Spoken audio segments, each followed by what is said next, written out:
The Bob Murphy Show, episode 448.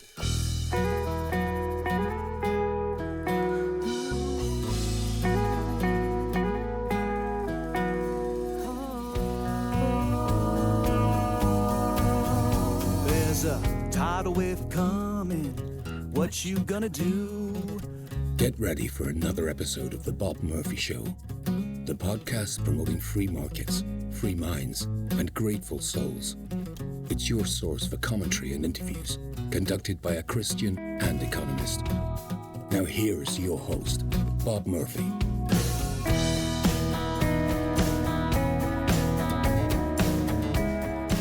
Hey everybody, welcome back to the Bob Murphy Show.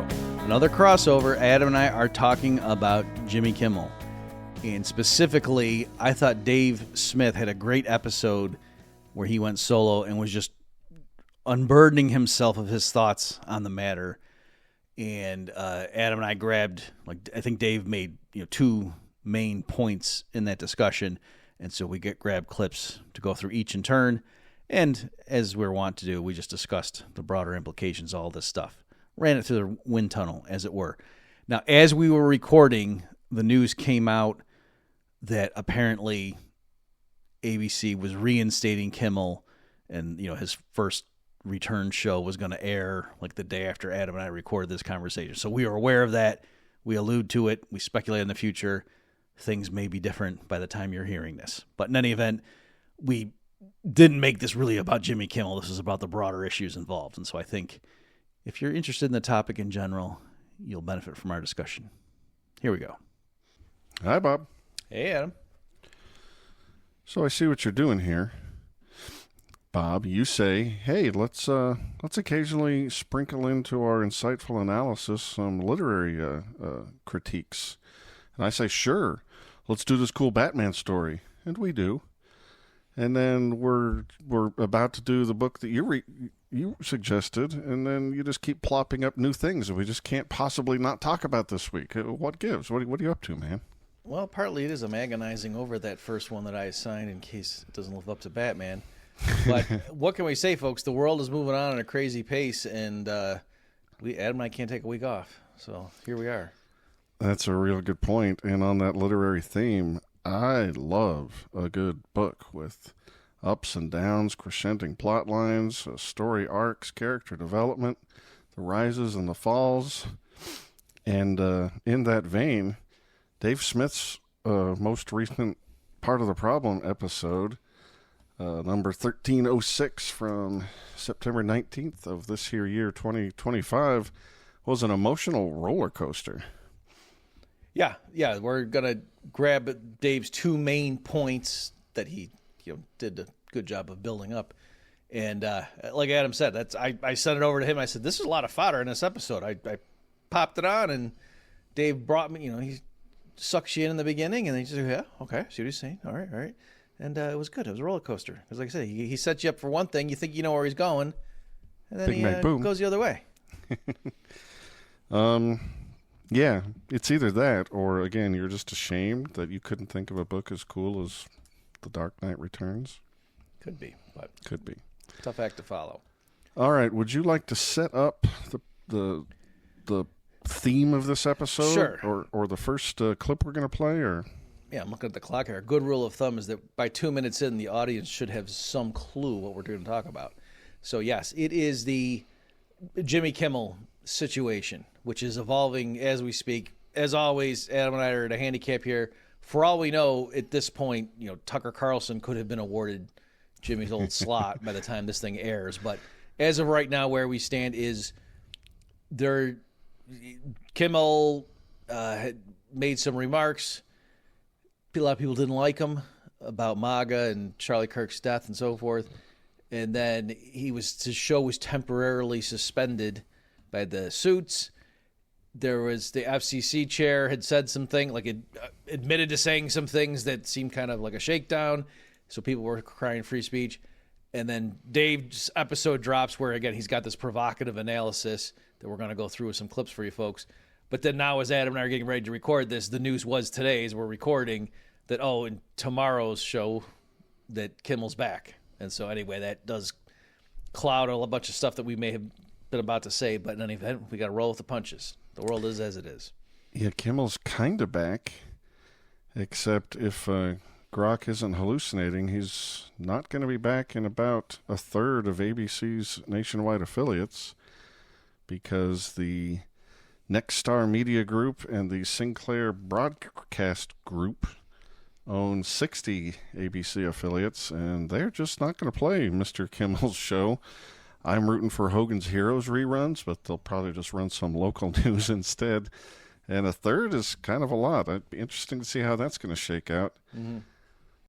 Folks, let's take a break from the action for this important announcement. If you care about your liberty and your financial freedom, you need to hear this. From October 10th through 12th, Mikkel Thorup, host of the Expat Money Show, who's been a guest on this program, is bringing together top experts from around the world for the Expat Money Online Summit, and it's completely free to attend. You'll learn how to legally protect your wealth, secure second residencies and citizenships, reduce your tax burden, and own property abroad, all to safeguard your freedom. This year's focus is Latin America, where opportunity is booming. Argentina is shifting to free markets, and as an aside, word on the street is that Milei recently told his top lieutenants that they should go read my booklet, Chaos Theory. True story. That really happened. El Salvador is undergoing a dramatic transformation, and Panama and Paraguay are offering simple residency programs. A Plan B is no longer optional, it's essential. So reserve your free ticket at expatmoneysummit.com. That's EXPAT moneysummit.com. expatmoneysummit.com for your free ticket. Do it today. Let's get back to the show now. Yeah, so shall we dive So in? let me just say, the reason for us doing this is not because we care about Jimmy Kimmel per se. I promise you we don't. But again, Dave makes some provocative points here, and I thought this is the perfect type of thing for Adam and me to discuss. So here you go. Rothbard, in his phenomenal work, Anatomy of the State, which I highly recommend everyone read if you haven't already. It's like 60 pages long or something. You can read it in one sitting. It's a great little pamphlet, booklet, essay type thing.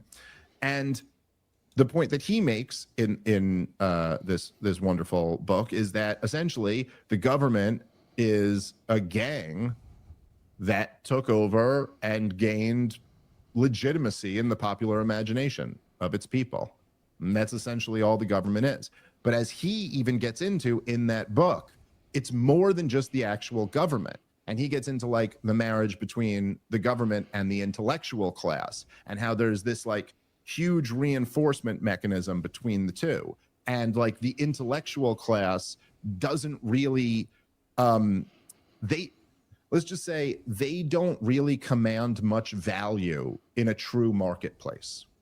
Like in a true marketplace, there's just not that much demand for people who are like, I go and read books or something like that.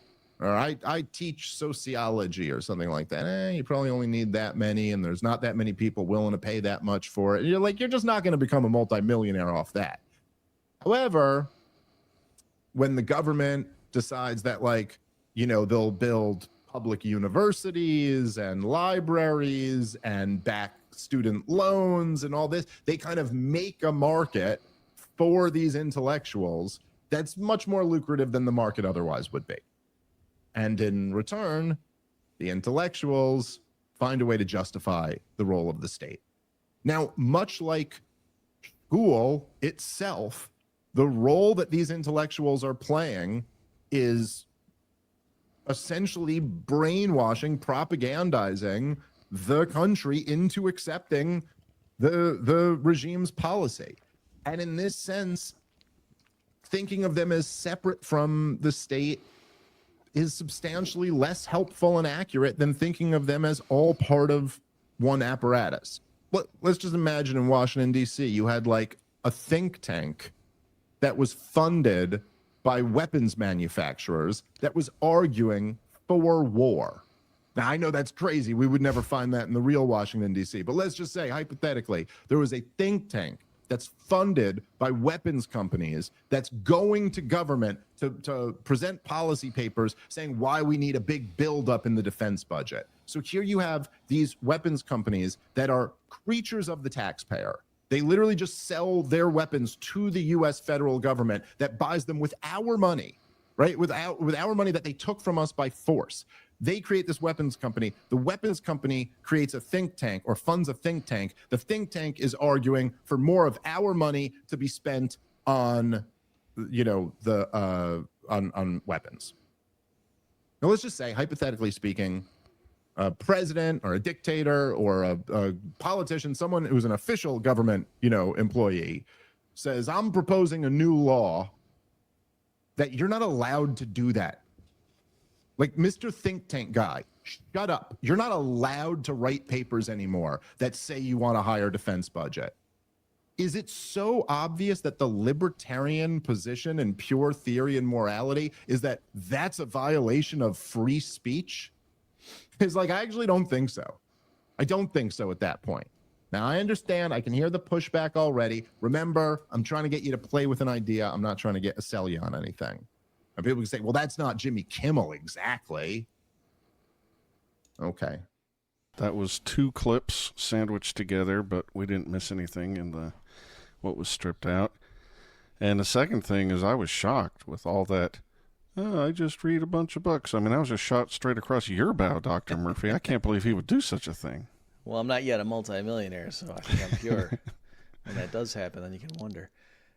My first reaction from watching that was, is Dave on drugs or something? Because I'm so used to listening to him at 1.5 speed when I hear him normally. I just like, what's wrong? Does he have a stroke? So, I think, pat myself on the back, I think I did a pretty good job of condensing down his first main point there into that short clip. But I really thought he did a great job there. He really got me with the weapons manufacturer. So again, big picture, it's probably obvious for people, but just to spell it out, what Dave is claiming in this part of the episode, and like we say, don't tune away. There's more in case you think, okay, I got this part down. He surprises you after he spends so much time doing this part of it. But what he's saying here is a lot of people are freaking out about, the Trump administration's violating free speech and the First Amendment rights. This is crazy. How can they do this? And his point, I hadn't seen anybody make the particular point that he made right there. And Dave is, again, he's trying to be a good libertarian. He's not just saying, and then later on, Adam, I'd love it if we can discuss some of these complaints. People are like, oh, yeah, you libertarians, you just die on your principles. We're getting crushed out here, and blah, blah, blah, that kind of stuff. They're shooting Charlie Kirk, and you're worried about violating Jimmy Kimmel's free speech right. And Dave is saying, no, I'm not sacrificing my principles for expediency. He's saying my own principles, just like with the open border stuff. He's saying someone showed me how libertarian principles means that I have to object when one portion of the government shuts up somebody else who is clearly in league with the state and is just a tool of it.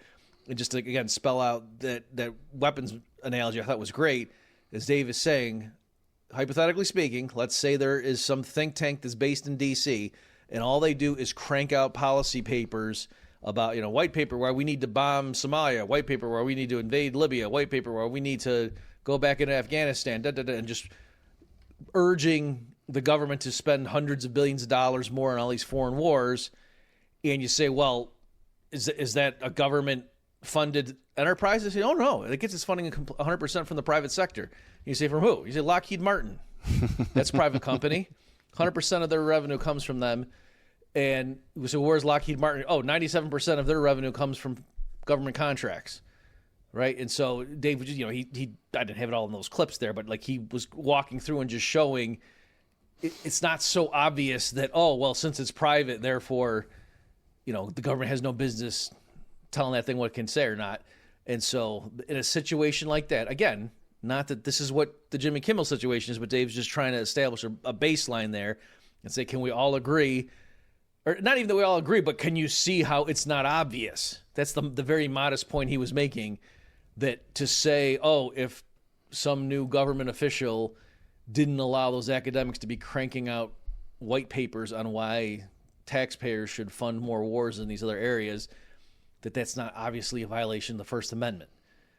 And so I guess I'll pause there, Adam, and say, did you find that portion of his argument compelling?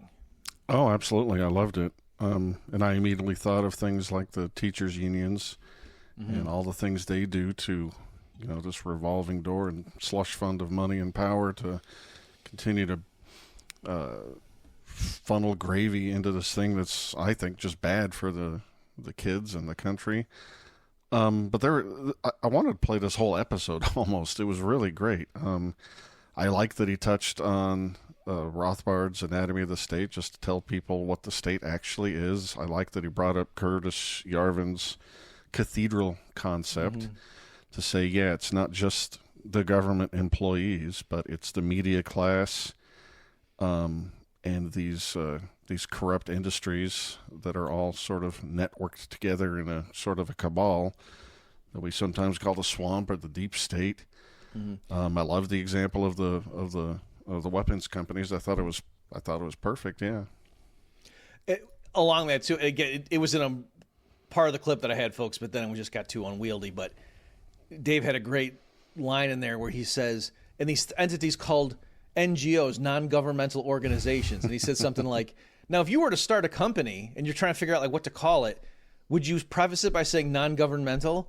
And he said, no, because it would just be obvious that it wasn't part of the government. He said, in other words, these things are working so close, hand in glove with governments that they feel the need to be clear. Now, just to avoid confusion, we're non-governmental organizations, even though, we always work side by side with them, especially in foreign countries doing all this kind of stuff. So anyway, I thought all that was great, and seeing the back and forth between those entities.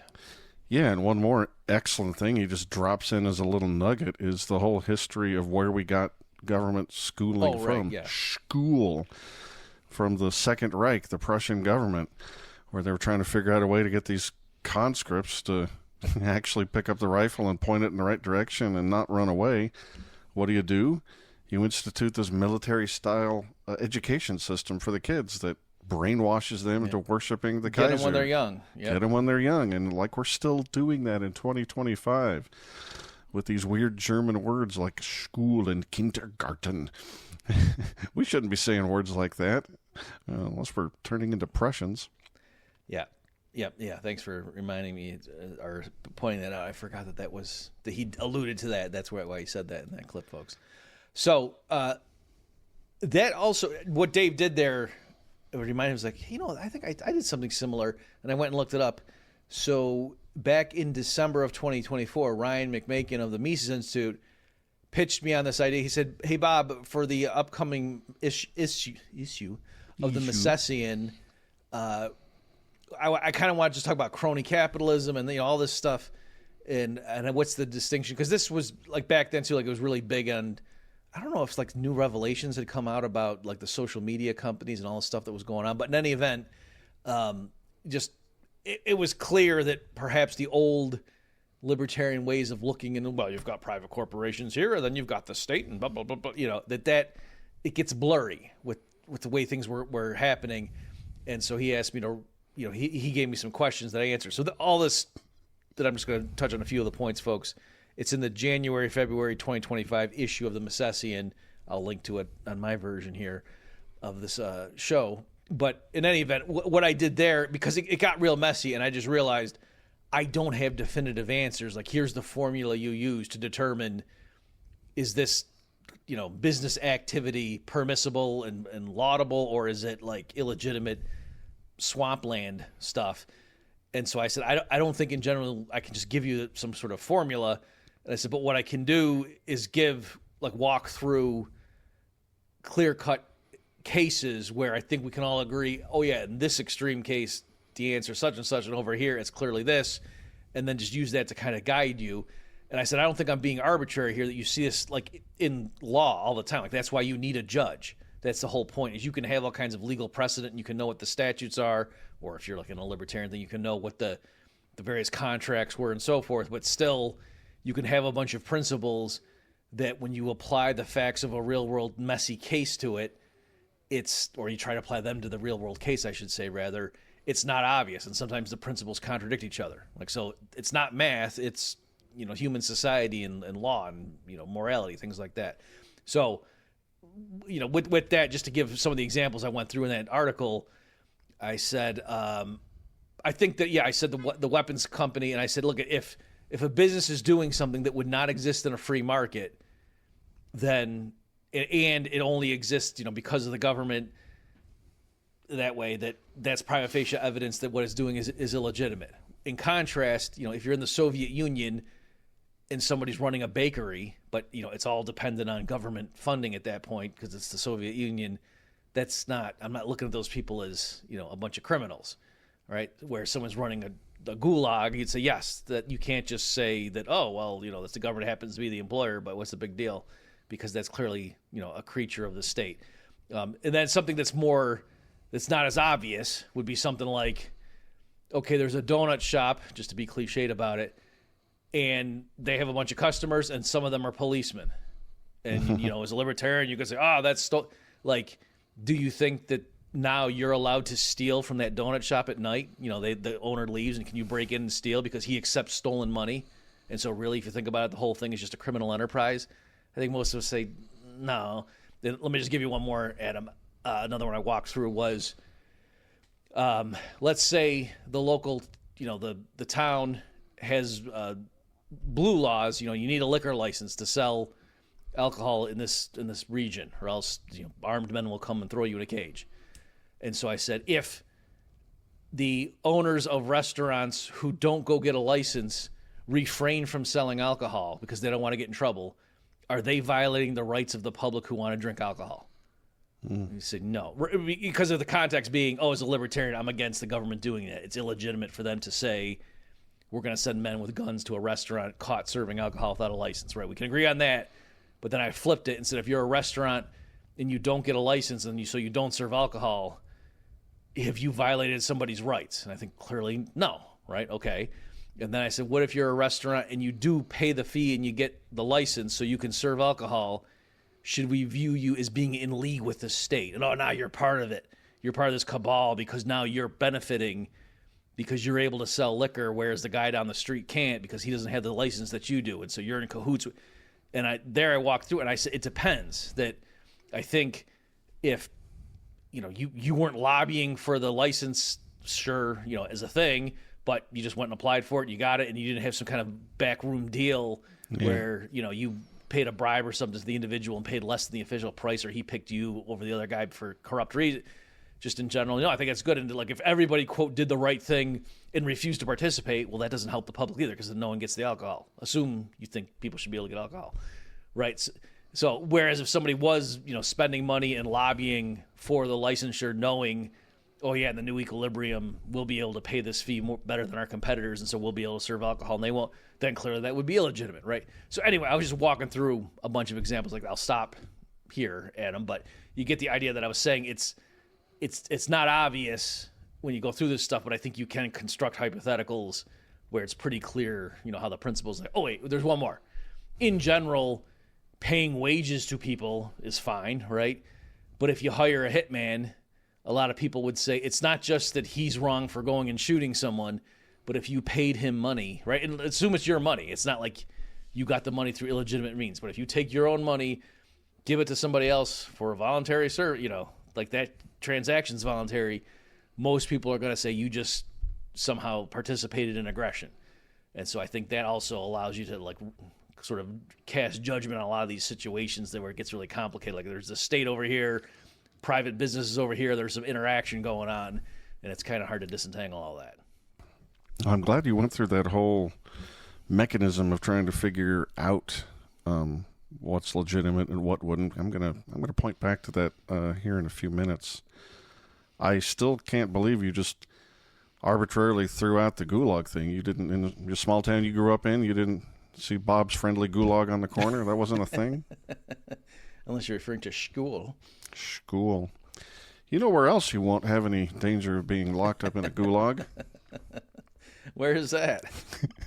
That's in our very non-ham-handed segue to our sponsor, theswanbrothers.com/cross is where you go to get all sorts of merch and swag for promoting your business. And let me tell you, Bob, the Libertarian Party of Nevada that I am affiliated with just went and tabled at a fancy Auto Fest show where they parked a bunch of cool cars all around this country club, the driving range and the 18th green, and real pretty, good time. And a whole bunch of entities such as us were out there tabling and trying to market their businesses. And so I saw a whole bunch of examples of merch and swag and people trying to get their business name out there with fun items and attractive clothing so that their brand will be out there, eyeballs looking at it. And let me tell you, not all merch companies and swag companies are the same. Some of them are real bad. And so I can only recommend the highest possible level that you should go to the Swan Brothers for this because they are great. I cannot recommend them highly enough. That's right, folks. Go to theswanbrothers.com/cross, and they'll take care of you. I do want to point out before we leave that segment, Adam, that it's only in politics where people use table as a verb rather than a noun, and I don't like it. Also, professional wrestling. Okay. Hulk Hogan tabled The Undertaker into unconsciousness. Okay. I wasn't aware of that usage. Probably because I made it up. I don't think you're allowed to do that on this podcast. All right. I do it all the time. I don't know how you felt personally about Kimmel getting fired briefly. It didn't last, but I was elated. I detest that guy. Do you remember the joke he said about ICU beds and let them all die? You remember that joke?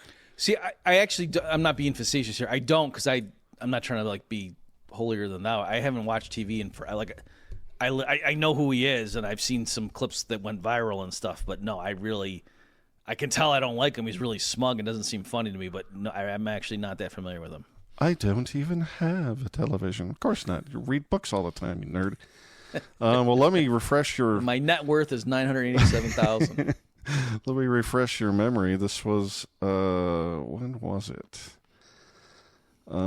September 7th, 2021.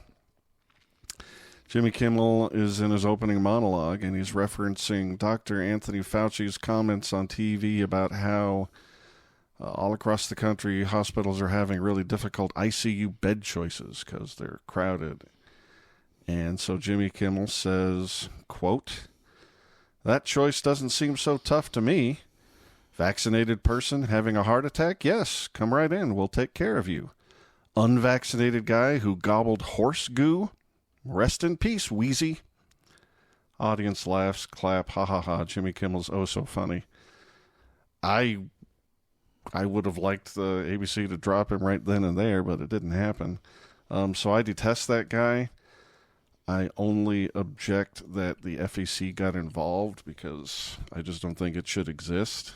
And as Dave says here later in the clips we're going to play, it's the market that is coming to the rescue here. It's kind of goofy to rely on government.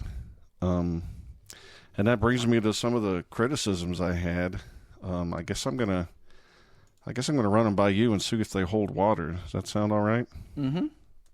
In fact, I'm gonna transport a little segment we've got on My Heyman Nature YouTube show over here to these crossovers.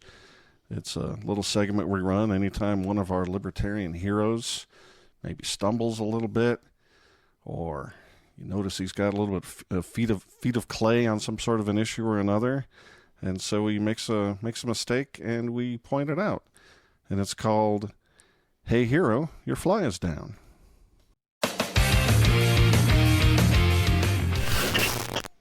I feel sorry for the audio-only listeners who didn't see that cool graphic I just played. I feel sorry for the video watcher. I had to see that graphic. I think we need to have border control on these episodes. So, Dave makes the arguments we discussed before. And then he says basically that Jimmy Kimmel has thrown his lot in as a regime intellectual. Mm-hmm. He all but, accuses him of being an agent of the state, just like a think tank, just like the Brookings Institute or something. Mm-hmm. And therefore he thinks, he sort of phrased it emotionally, which I get, like we shouldn't care if the state violates his First Amendment rights because he's not one of us. He's an agent of the state. He's petitioning the government to do evil things. And I get that, except there are two big problems. It's hard for me to really take seriously the idea that, remember, we're going to use state power to to silence these people. The FCC, right? It's not like Elon buying Twitter. So are we really supposed to think that the regime is going to silence the First Amendment rights of regime intellectuals that are in its service? That just doesn't seem like a mechanism that can ever make any kind of sense. What say you? Yeah. So, to be clear, folks, it's not that Adam and I choreographed this. We're having a genuine discussion, and you're just going along for the ride here. Right. It reminds me. I don't think you and I discussed it, but recently I've been tackling the idea that they should ban private equity from getting into residential real estate. Like Cenk Uygur said that when Tucker had him on for his memorial, as it were, to Charlie Kirk, and he had Megyn Kelly, Scott Adams, Cenk Uygur, and then some priest that I didn't know at the end. And that was one of the things Cenk Uygur said. Like, hey, I disagree with Charlie Kirk on a lot of stuff here, but we agreed that they should ban private equity from getting into real estate. And I was talking about it on social media with people, and that was one of the pushback is people were, oh yeah, sure, Bob, in a free market we agree with you that would be crazy, but right now the deck is stacked so much that they got all these sweetheart deals and all this cronyism going on that it's not fair. And yes, Blackstone, they might have said BlackRock, but they meant Blackstone, and all these other places coming in, having all these advantages and screwing people over, and it's hurting us. And so, yes, if some populist comes in and is going to put a stop to that, then I'm all for it. I'm not crying crocodile tears over them. And so I made that same point that you did. And so your point is the government has all these sweetheart deals cooked up to help these big, powerful corporations to swoop in and take over real estate and everything. And your solution is going to be, hey, government, can you stop these guys from taking advantage of all these sweetheart deals you cooked up behind closed doors? And we're not going to touch the sweetheart deals. Right. That's complicated and difficult. Right. We're just going to say if you're a private equity firm with, assets greater than $500 billion, we won't let you buy a residential house. I can't think of any way these smart guys could get around a rule like that. Yeah. So anyway, people. So again, not that I think you agree. We're not saying we've just proven it's literally impossible. Sure. But just prima facie, that seems like a weird thing that you're saying. Yes, surely that's not a great strategy. I would think that why don't we huddle and come up with something better than right. What if we ask the government to not keep screwing us? But no, not to not keep screwing us, but to fumble the ball at the 1 yard line or something after they cheated or so. I can't even think of an analogy of what we're asking them to do, but anyway. That was complicated. I can't wrap my mind around that. So yeah, there's that practical sense. You're asking the regime to eliminate or silence the regime intellectual. I don't see that happening. Yeah, but that's what it is. It's we realize the other team is paying the refs and they're throwing the game. They just keep throwing these crazy calls against us. And so what we do is we go up to their running back and we say, okay, right when you're about to score the winning touchdown, we want you to fumble on purpose. And we're going to pay you to do that or something. So that's our plan. All right. But there's another element, too. Like you, I am an anarchist. I think the government is illegitimate right at step one. It doesn't have the right to steal your money to finance itself, and it doesn't have the right to exclude competition by force. I disagree that it exists, but here we are, and it does exist. And Dave's example about the military-industrial complex, funding these think tanks that gin up all this fear about uncertainty in the world and gins up, demand for its own products, taxpayer money funneled to these weapons companies. That's a great example. I can't defeat it, but again, we think the government on all its taxing and spending is completely illegitimate. So wouldn't his critique apply to any advocacy group?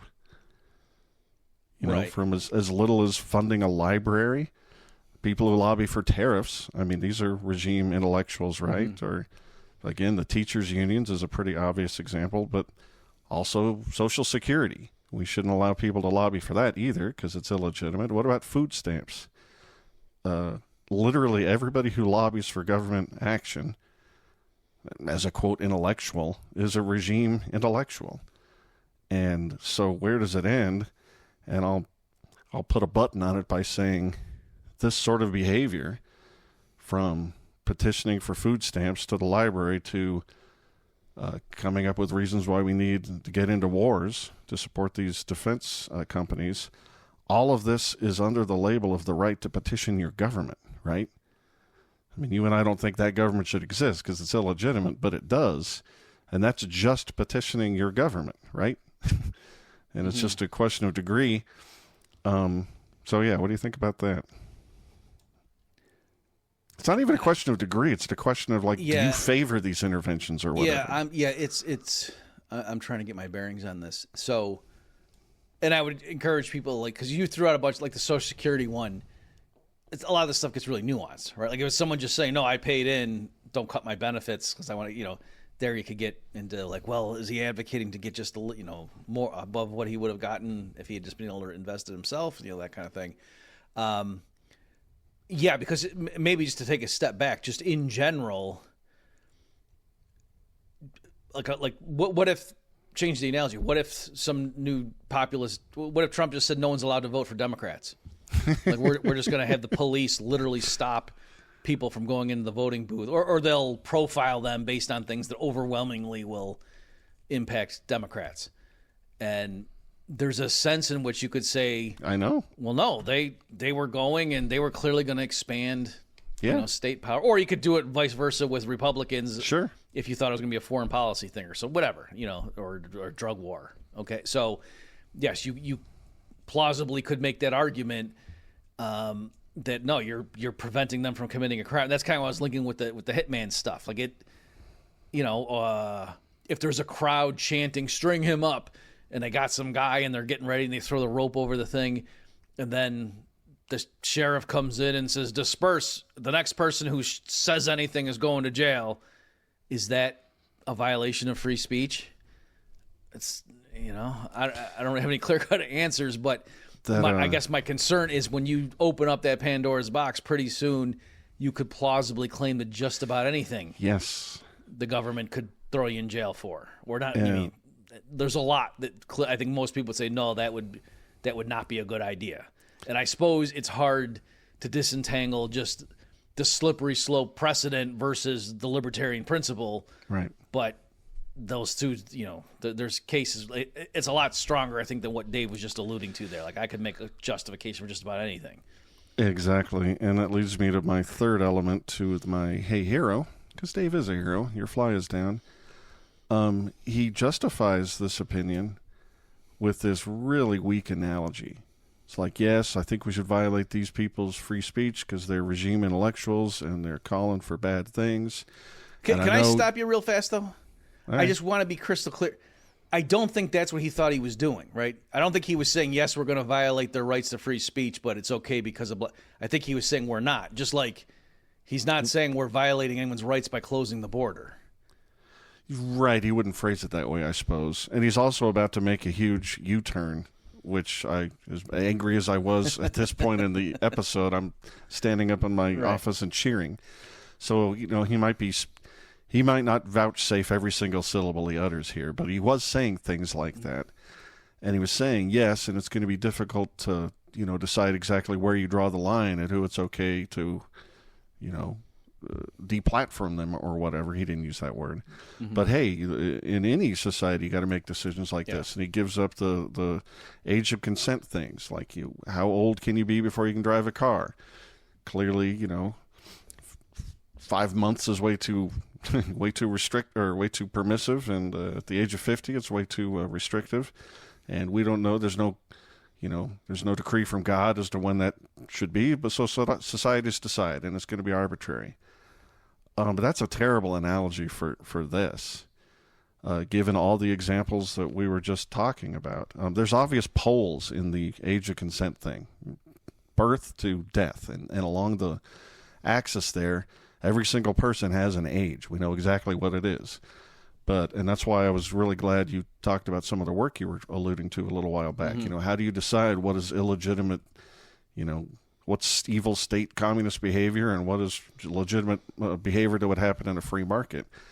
You did yeoman's work there, but the age of consent thing is pretty obvious. Everybody's a certain age. You can't quibble about it. And that's not the case when we're trying to decide, well, who is advocating for government action that's okay and which should be curtailed because it's too close to that defense think tank, let's all go to war all the time, policy, or Jimmy Kimmel say. How do you decide which speech is okay to curtail? I don't think those analogies are even close.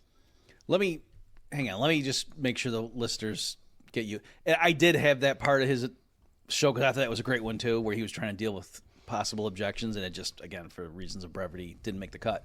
But so, folks, Dave, when he was trying to anticipate objections to the argument he just laid out there, one of the things he said is, I realize people are going to say, well, it's going to be difficult in practice to figure out that, yes, some of these examples, like the weapons manufacturer and they're bought and paid for intellectuals, clear cut. Other ones, just some random guy. Dave didn't say this, but I think he would say, some guy that's just got like a coexist bumper sticker on his car. You could plausibly argue, that's going to lead to more statism because I know what he means by that, and so therefore we should impound his car, and therefore we're protecting liberty and don't worry about violating his property rights because he's a statist thief, right? You could, but I think Dave would say, no, that'd be crazy. You can't do that. I agree, of course. Okay, and so Dave said, but hey, just because it's arbitrary doesn't mean we can't act. And then as Adam's saying, Dave brought up, there's other cases where there's Walter Block calls them a continuum problem, where there's clear-cut things once you go one way or the other on this continuum. Where you draw the line is admittedly arbitrary, but that doesn't mean so therefore we should just throw up our hands and not draw the line somewhere. Like, no, there has to be. And so Dave's saying the same thing here. That he thinks it's clear-cut Jimmy Kimmel is part of the regime, and that whatever you think that entails applies to him. And we can quibble about other cases, but in his mind, that's like the 50-year-old should be allowed to drive. Sure. I'm not even arguing that point necessarily. Right. Again, after he made that wheezy joke, I was done with him. Right. So now I'm turning back to you. Were you saying the difference there between those things is that with age, yes, the age we pick is admittedly arbitrary. You could go a few years one way or the other, and reasonable people could disagree, but everybody can agree on what someone's age is. Like what it means to be closer to 50 than further away from it, whereas it's not even as obvious, let alone where to draw the line, but even how we would map out and place people on the continuum of more or less in favor of the regime or tied to the regime. Is that the point you were making, that it was? Yeah, I think one is an obvious straight line continuum with poles, and the other thing is just much more fuzzy and arbitrary, and it's not easy. We all know exactly how old that 18-year-old is, but we don't even know how to evaluate a $100 million library. How about a $50 trillion library? Okay. Or even like different individuals. Like, Charlie Kirk's a good example. Sure, yeah. When he got, my first reaction, besides being shocked, was I was saying to people, like, he's like moderate. Like, why would just someone take him out? You know how many more nut jobs I know? I talked to on Thursday than him, and so. See, I said Thursday, not on Monday, because I talked to you on Monday. Yeah. So that was my whereas when I saw the outpouring and all this hate-filled bigot and blah, blah, blah, I was like, what the heck? Are you kidding me? And so, you guys got to get out more. You don't know the right wing very well. So that's an example. So I think you're right that some people, like if you said, hey, what do you think of Ben Shapiro? Some people are going to absolutely lose their mind about what a crazy Zionist war hawk he is, whereas other people are going to be like, oh, he's like, lukewarm bathwater. Exactly. Yeah, there's no scale to look at. There's no temperature. There's no age. Okay, so I think that's fair enough. Since we're just riffing here, I would say, as a bookish intellectual who really has no value except commenting on hypotheticals in this other society that doesn't exist. Yeah, value. Just no value in the free market, Bob. But people like J.K. Rowling or people who don't care for trans rights do. And she just invented this whole world that doesn't really exist. So likewise, we're talking about libertarian land. I mean, for number one, road owners can make that decision, right? It's not that we as a society have to decide. Right. And then I could imagine it being purely functional, right? That like you could certain roads could just have rules, and even there, notice too. It's not that we say once you turn 16 you can drive. It's that you're eligible to go through and take the test. Right. You know what I mean? So even there, and obviously Dave knows that, but Right, of course.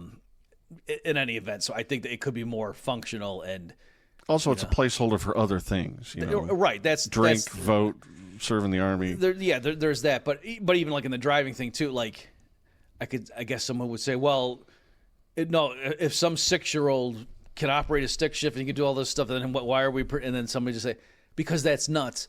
But even there, it's not simply because, like if someone pushed and said, but why?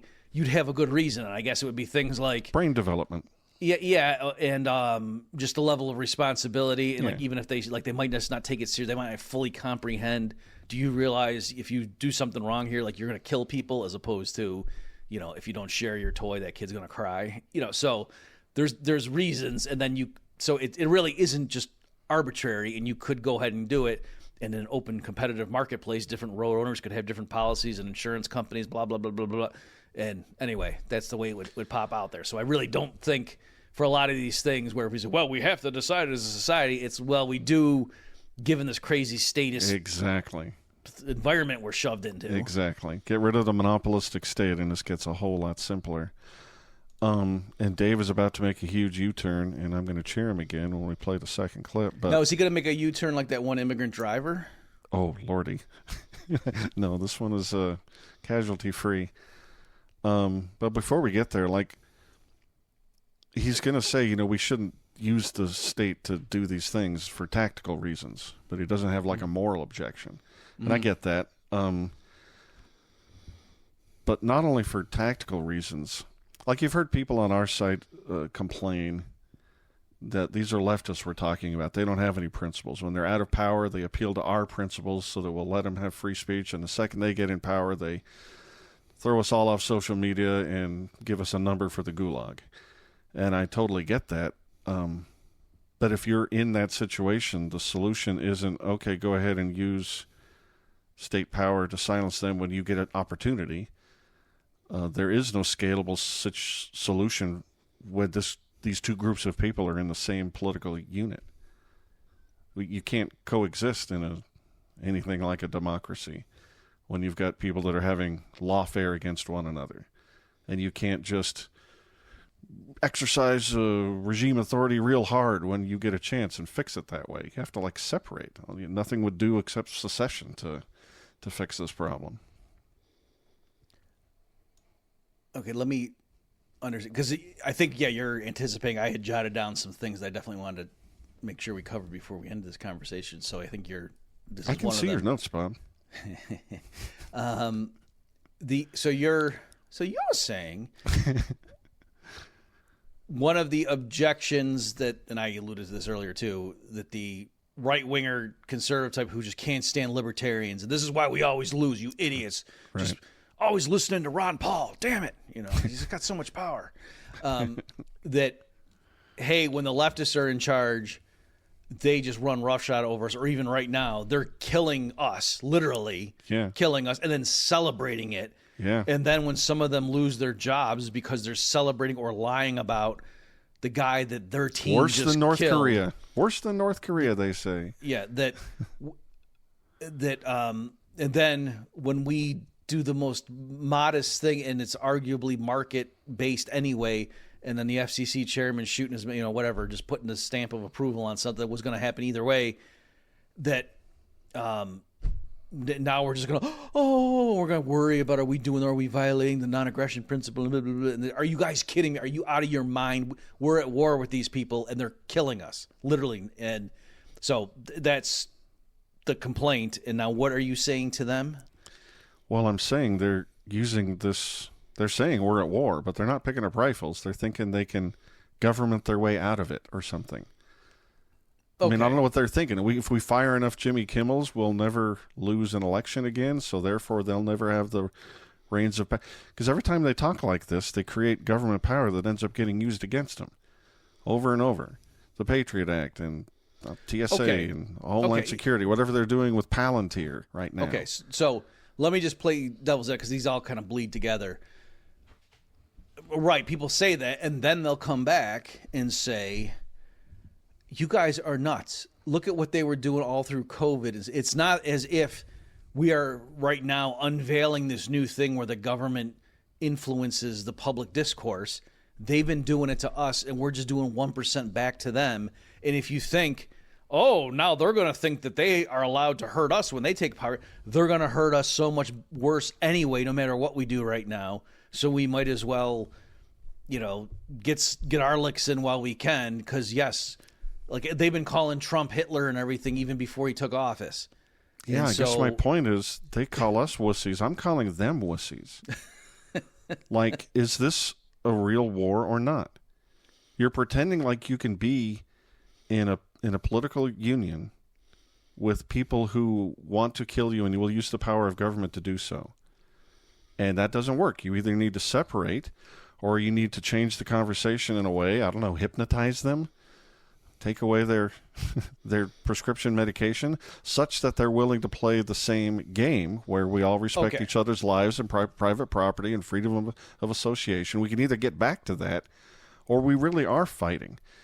And it's just a waste of time and resources to do your fighting in the ballot box. I mean, are we fighting here, or are we fighting? Are you serious, or aren't you? Oh, okay. You know? Is this your position? Is it something like you're saying, right, guys, if you took me, Adam, to be saying, no, guys, we had Jimmy Kimmel I will defend to the death his right to say what he wants to say up there, and I'm just going to tell people, if you disagree with what you just heard, I urge you to vote for State Representative Jose Sanchez, and and you're saying that's not what my deal is. And so, yes, that would be ridiculous if that's what you think I stand for. And yes, if there are certain libertarian types that are into that stuff, then that's ridiculous. But that's not what I, Adam Heyman, am talking about here. That I'm saying something else. Yeah, I'm saying if you guys are serious, you understand the stakes, you pick up a copy of Robert P. Murphy's Common Sense, and you start talking about secession by Texas or your state or New Hampshire or whatever. I hate people thinking that they can just exercise government power themselves into a victory over the left and have that actually be anything stable. Okay, that doesn't work. I like that because you're right. For a lot of them, again, here it's hard because I'm trying to be the other side when there's millions of different people. But you're right. Some of the people that would talk the way when I was just trying to steel man it, if you just said that, so they're like, oh my God, nobody's talking about secession. Get real. Come on. What we're talking about is, blah, blah, blah, blah, we got the midterms, we're going to do this. And one of us is being utopian. Right. And so you're right. What their ultimate plan is doesn't make any sense. That's clearly not going to work. And then they're lecturing people on, your utopian visions when what they're saying is clearly not going to work. That it's not as if we can basically keep doing what we're doing as long as we could just tweak it. How about if there's people riding in boats off the coast of Venezuela, we can blow them up. We'll just say that they're drug dealers hadn't taken fentanyl in the United States. And we can fire late night comedian / propagandists. But other than that, I think we're all right. Yeah. That doesn't work. 4 or 5 more boats will be in Leave It to Beaverland before you know it. Yep. Okay. So there's that element. Do you want to go ahead and play Dave's clip and then we'll keep talking? Yeah. So we're at the point where in this gripping yarn where Rocky had just about knocked himself out, but he's about to climb up off the canvas and win the fight. So here comes Dave, making me love him again. In a big fight, and you're just dominating the opponent. You're going into the 12th round and you're up 11 rounds to nothing, and you're like, I'm just going to keep killing this guy. Do you want the referee to cheat for you at that point? No, it just robs your victory from you. It just gives them a talking point. Jimmy Kimmel was getting destroyed. His ratings have been tanking. The guy is a laughing stock. Nobody cares anymore. And he's just getting dunked on left and right because his point there was the most dumbass bonehead point. It didn't even make any sense. His argument was, MAGA's trying to make it look like it wasn't one of their own. No, they're not. It clearly wasn't. There's no evidence pointing to that. It's as silly as any of the other conspiracies. But think about how you totally just take that victory away from yourself now because the FCC chairman had to go threatening them, and now they can make it out to be a free speech issue. So it's just purely on like the strategy of it. This was a bad strategy. So everybody rise to their feet and cheer because Rocky is triumphant.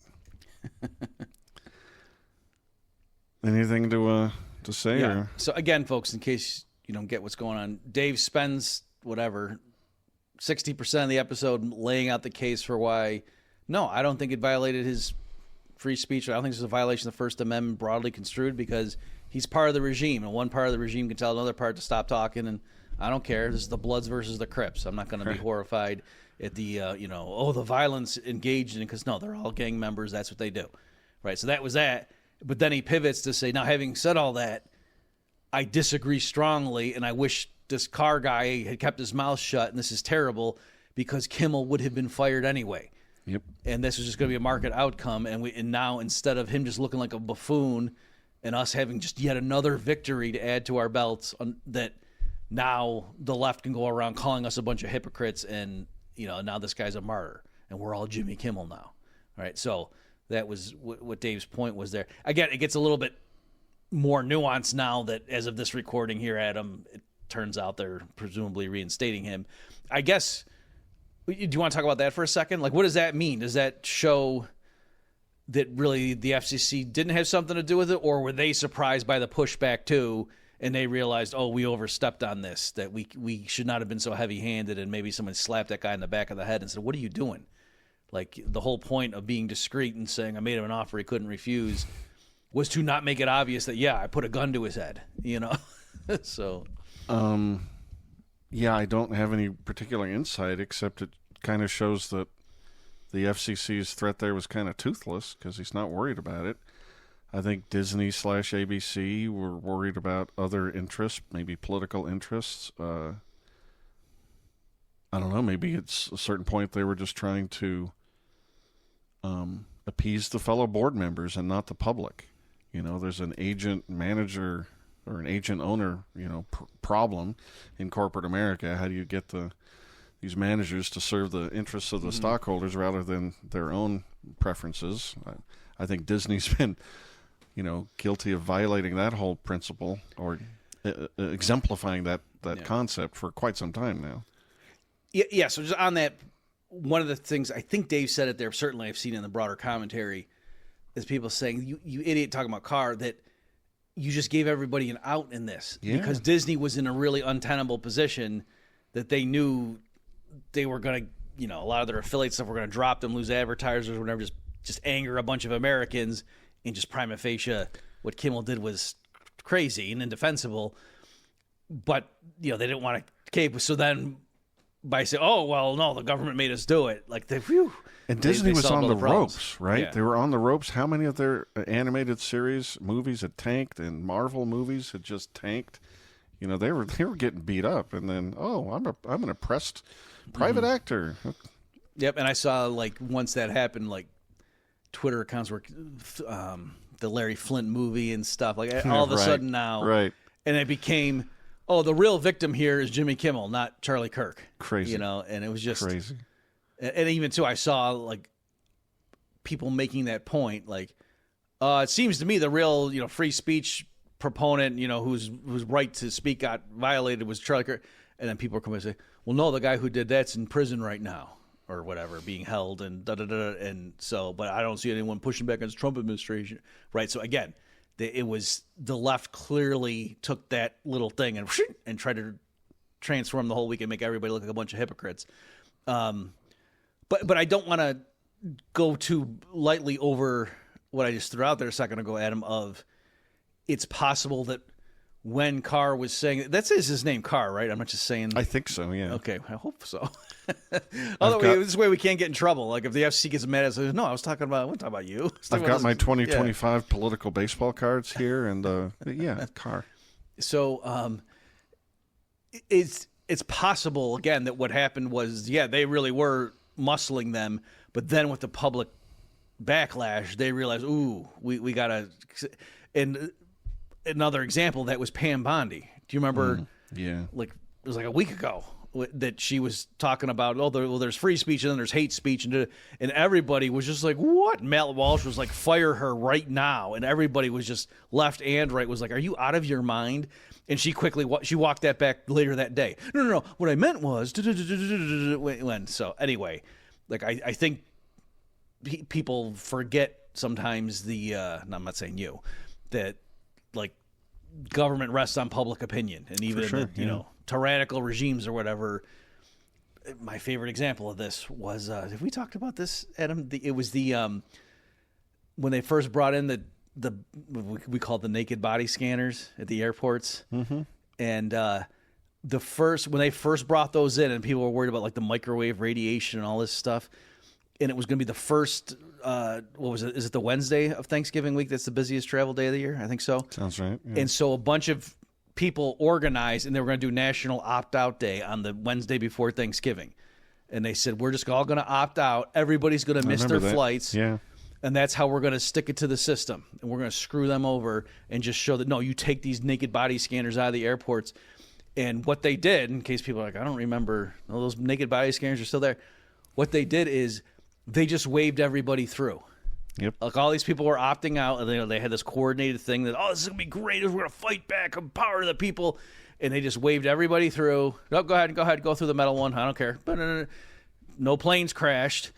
And they kind of just fizzled, right? And they still have the naked body scanners, and nobody missed their flight. And so, anyway, now, presumably, if there really was some sort of security threat, and it was like, no, we need these things, then they wouldn't have done that. But the government didn't care. Say, this isn't about your safety. Go ahead, almost just go like through. These two things aren't connected. Yeah.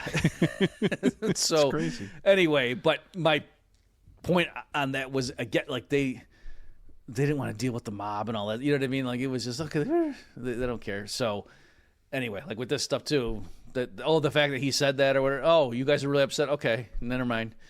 Or, Pam Bondi. There's hate speech, and then there's this free speech, and a lot of people disagree. Okay, yeah, then that's not what I meant.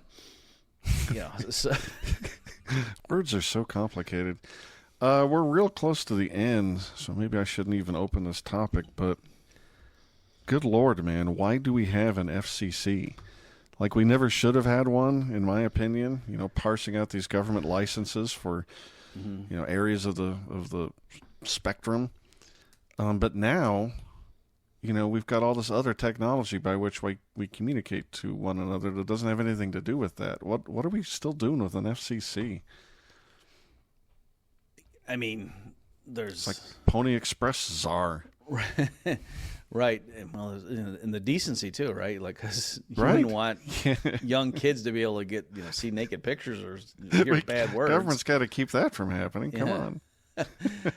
I mean, yeah, I actually don't even know. I was going to say, well, I can tell you what the official reason is versus what I think. At this point, I don't even know what their official rationale is anymore. Like, it's been so long since I've been acquainted with that. Well, one of them is to prevent, chaos. One person just blasting through the spectrum that's assigned to others, as if property rights wouldn't handle that. But like one of them is, how do they phrase it? Like fair and equal use or something. Like you'd hate to have. Thank goodness we have a government. Or like one particular network would just be totally left wing, and another one would be totally right wing. We couldn't have that, right? Yeah. Fair use, excuse me. What's funny, just since we're talking about that stuff, I remember when Fox News first came. Because remember how it used to just be Fox, like they had like the werewolf show and stuff. I remember that. Right. My brother used to watch that, and then like they started doing news, and it was Fox News, and I was they had a story where like the reporter went out and talked to a bunch of people who gave the other side on some environmental issue. You know what I mean? Like it was like local ranchers getting screwed over because of some zoning or something that was going to protect the spotted owl. I'm making stuff up, but it was something like that. And I was so happy that people watching television get to actually see someone explain the other side of an environmental issue. This is amazing. More horror content, right? Just like the Mummy and the Werewolf? Yeah, exactly.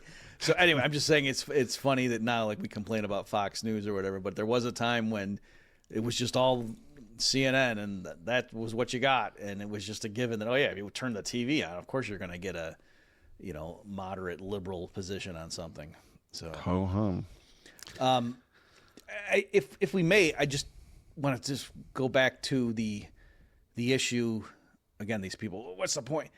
I mean, we talked about this before, Adam, too, that, well, the reason you do the right thing is because it's the right thing. Yes. You know, and if it just devolves into it's our team versus their team, and when we have the guns and the power, we hurt them as much as possible to get back at them and to preemptively blah, blah, blah.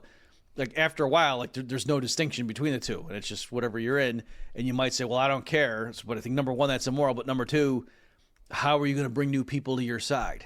Right. Like how did you originally get attracted to libertarianism? I don't think it was because you said, oh, look at all of our enemies and the people that we go after and oppress when we have temporary political power. Like, that's not what it was. It was a bunch of principles, and you said, imagine society, you know, could function this way. So again, I get it. The real world's messy, and, you know, maybe it's the right. I think it is the right thing, but I can understand someone saying, yes, if I could live in a world where everybody obeyed the NAP, I would. Not aggression principle. We don't live in that world, and so maybe I would be a sucker to do so unilaterally.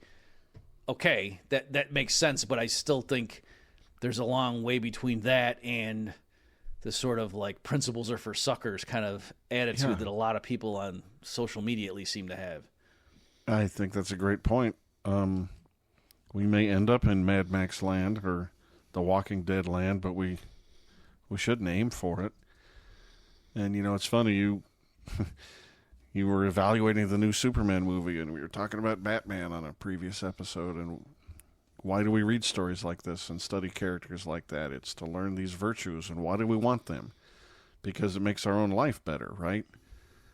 And, so devolving into some dog-eat-dog, especially when it's some pathetic temporary solution, like when our guy is in office or not, you know? Mm-hmm.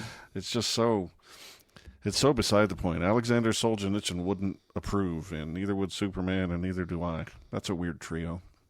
I'm gonna make that trio work. Any more commentary, erudite or otherwise? No, I think that's it. Well, let me just ask you.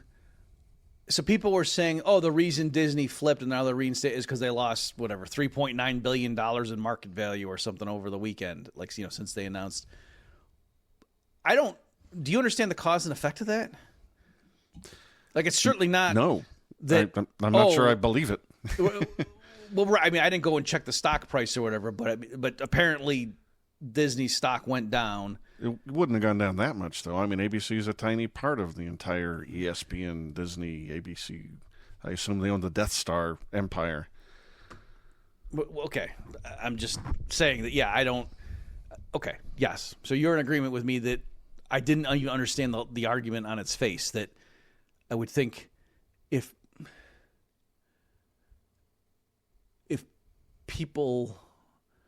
I didn't understand if they were claiming it was progressive liberals and just those in general who don't like the Trump administration were punishing Disney for catering to by do you threatening get what to I'm pull saying? by threatening to pull ads or something. No, I don't know. That's what I'm saying. Like, if they were forced to do it and you were mad about that, well, then why would you boycott that? Like, I don't know. I don't get. Or were investors.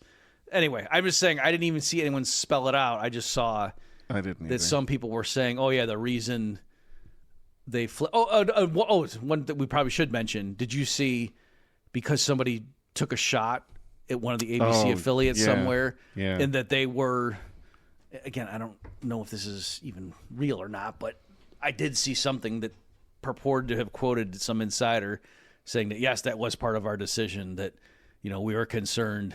Because, again, the thing is, people were stating they never fired Kimmel. Technically, right. What they said is, we're going to put the show on hold while we sort things out here because things are really, you know, tempers are flaring. And then there was some isolated remark from somebody along the lines of, yep, we're going to bring him back. And part of the decision was that it you know, we thought that would quell things or something, alluding to that shot that was fired, which makes it sound like they were that they were caving because of threats. Maybe they just thought, like me, that if they announced they were canceling Kimmel, the stock would shoot up, and that didn't happen. So they just reversed course and said, "I don't understand entrepreneurship." Right. Yeah, that's the thing. Is some of the people we're being cynical and saying, "Oh yeah, they're just doing it because of." But I was gonna say, okay, but then on your own theory, like, does that mean that therefore this really wasn't a market outcome? Anyway, again, since you don't have a clear-cut explanation yourself, I guess we could probably stop trying to get inside the head of the people saying that. Yeah, sorry, ladies and gentlemen, I do not know.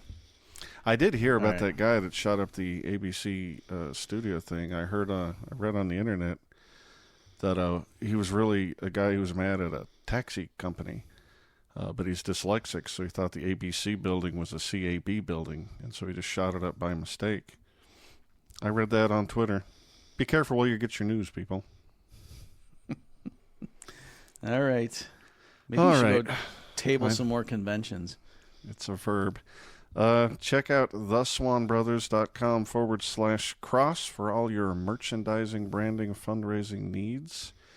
And let's face it, folks, you're probably listening to this episode on The Bob Murphy Show, and why wouldn't you? But if you found this entertaining, please go check out my little show, Haman Nature, Haman. Use quotes or you get a Michael Jackson song. I have my own show, independent from Bob, and also check out my Substack on the same name. And if by some miracle of the algorithm it's going the other way, check out The Bob Murphy Show, where Bob talks about all sorts of smarty pants things that will entertain you and make you smarter.